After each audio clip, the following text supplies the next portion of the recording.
Hey, friends, welcome back to Unlearning the Good Girl here on Embrace Your Value. Today, I want to talk about something that so many women feel, but almost nobody wants to admit out loud: resentment. And honestly, I think resentment is one of the biggest warning signs we as women ignore. Because most women don't recognize resentment when it first starts showing up. We just really think we're stressed, we're burnt out, we're irritated, we're hormonal, we're too sensitive, or we're in a mood. Resentment usually starts out much earlier than people realize. It starts out in the tiny moments where you repeatedly abandon yourself. That automatic yes, overcommitting, emotional caretaking, the constant availability, the pressure to be easy, dependable, helpful, understanding, accommodating. The list goes on and on. And at first, we as women really don't question it because those behaviors are praised. We've been praised for those behaviors our whole life. People tell us we're kind. Oh, you're so selfless. You're the strong one. You're reliable. You're the one everybody can count on. But underneath all of that, most of us are exhausted. And eventually, resentment starts quietly building. So, let me tell you how resentment shows up so you can start to recognize it a little sooner. You'll know resentment may already be showing up when you sigh every time your phone lights up, like it's another distraction.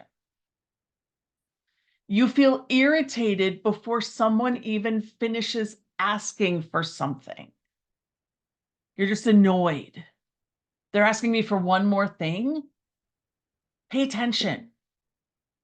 You fantasize about disappearing for a weekend completely alone, maybe a week, or maybe you just fantasize about disappearing completely.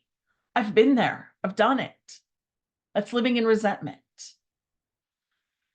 You feel emotionally drained by people you deeply love. Pay attention to those when that strikes.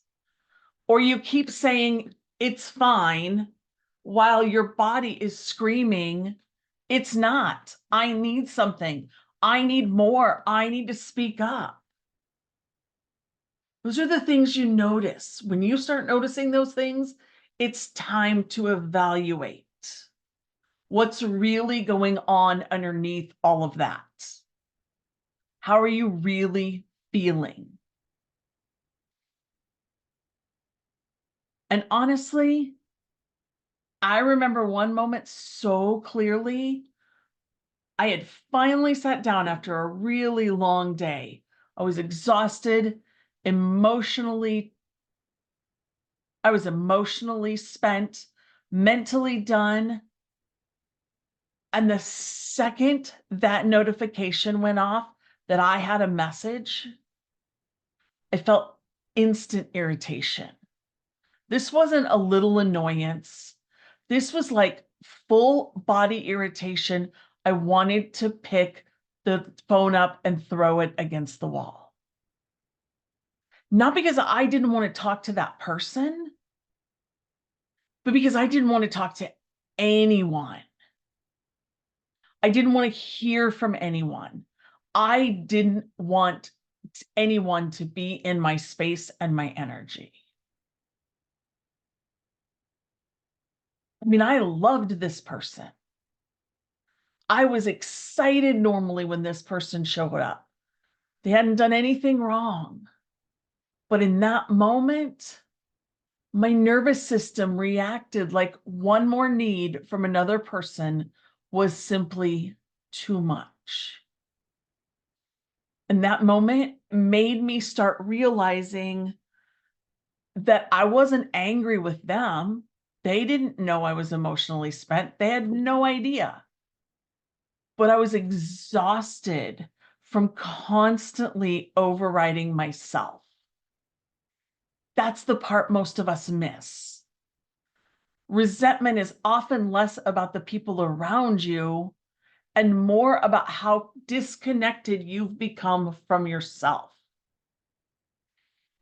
I think there are a lot of women walking around quietly, overwhelmed, while still functioning so well that nobody realizes how depleted they actually are.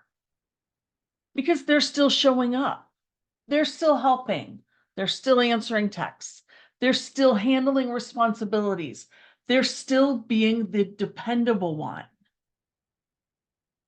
Internally, they're drowning and eventually starts leaking out sideways. It's not always explosive, although in my case, I think it is. I think it always ends up being explosive when I finally hit that point.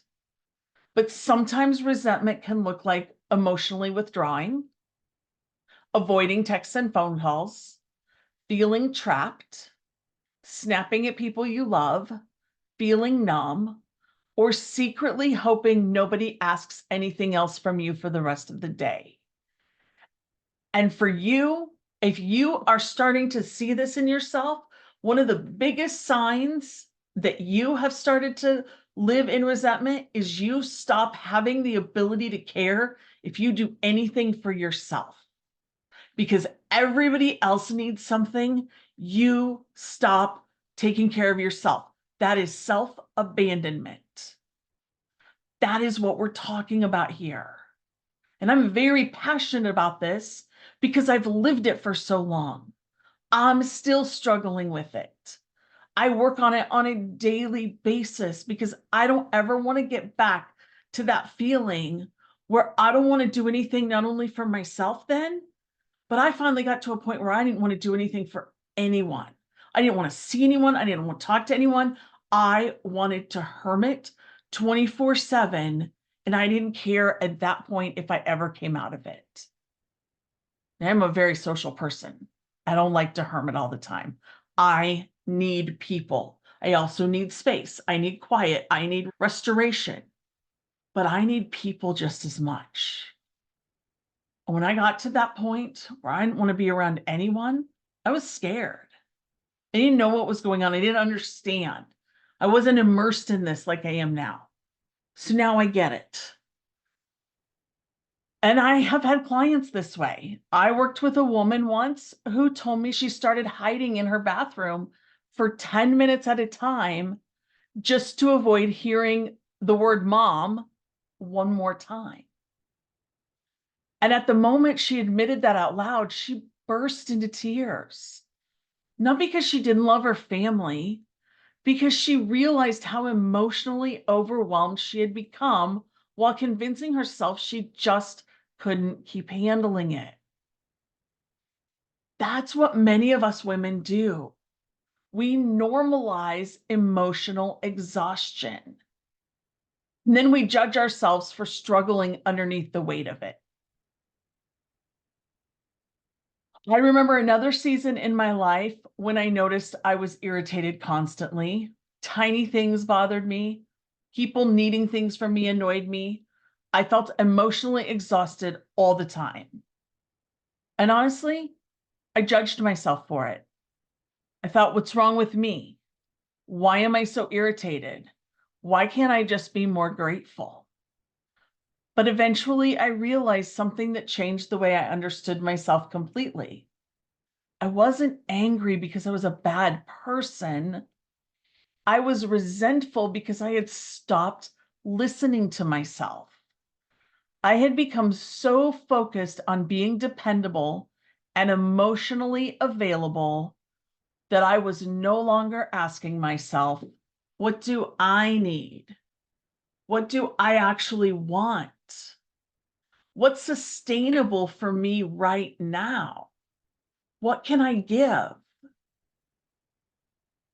And when you ignore yourself long enough, your nervous system actually starts protesting. That's often what resentment is. It's a protest, a signal, an internal alarm saying, I cannot keep doing this the same way anymore. I believe that many women are living in quiet resentment every day without even realizing how much it's affecting their lives.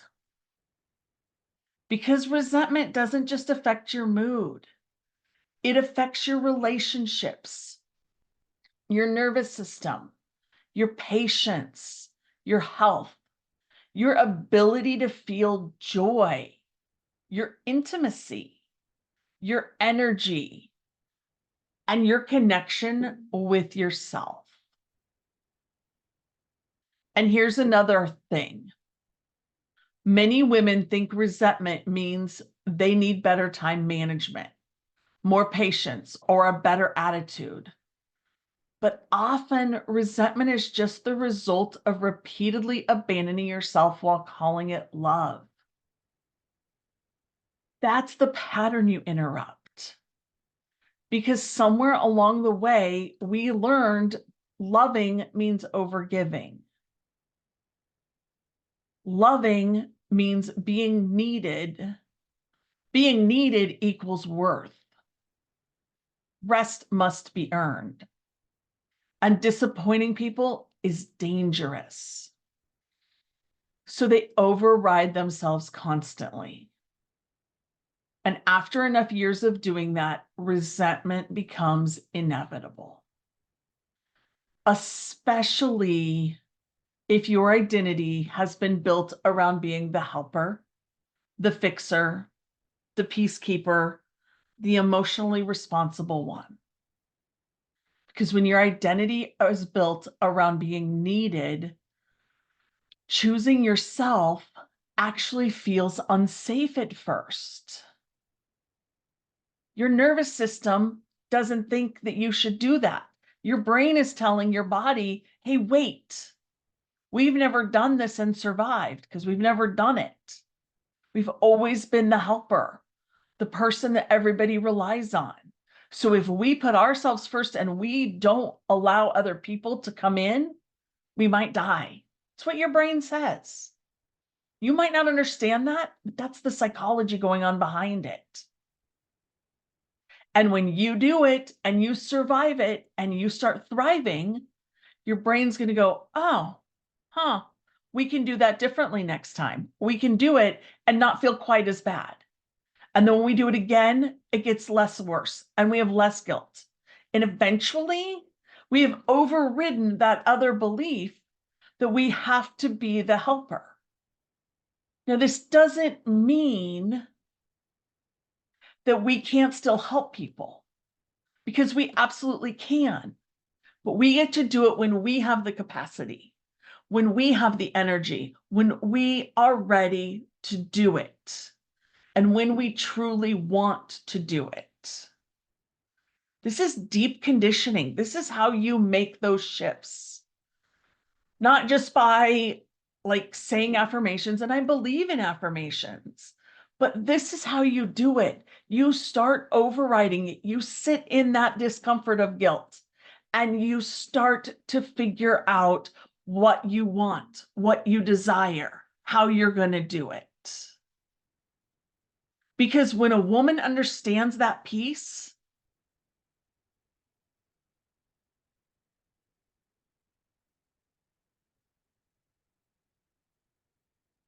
because when a woman understands this part of it, we will stop trying to fix ourselves with productivity hacks and self-care routines.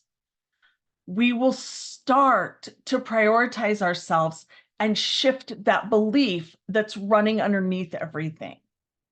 Because it really is running underneath everything.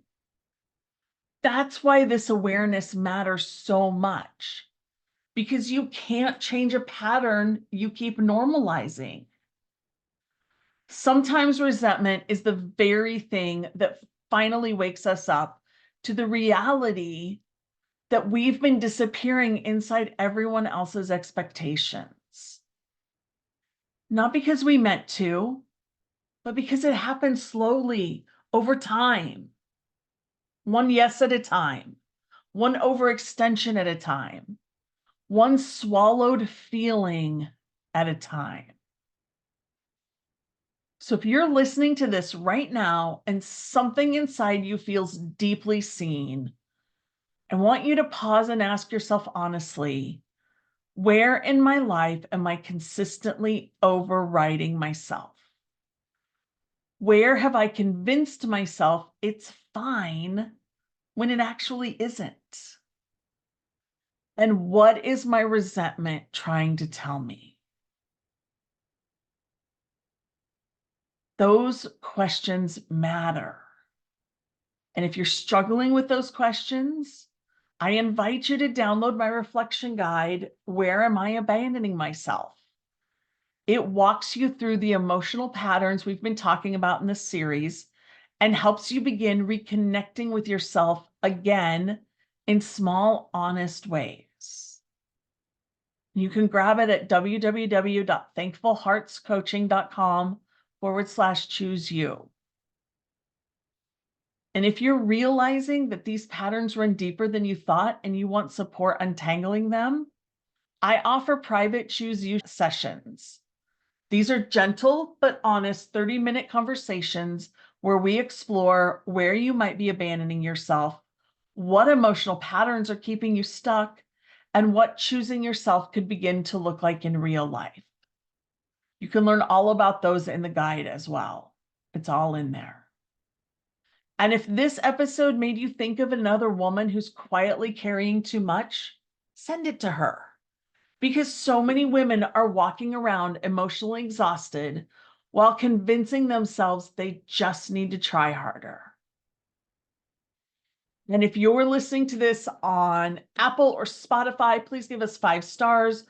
Leave us a review on Apple. I don't think Spotify lets you do that. Or if you're listening to it on YouTube, drop a comment and let us know what resonated with you. I read them, I come back and answer them. So let us know what's going on. Thank you for being here with me today. And before you go, I would love for you to sit with this question. What if your resentment isn't proof that you're failing? What if it's the proof that something inside you needs your attention? I'll see you in the next episode.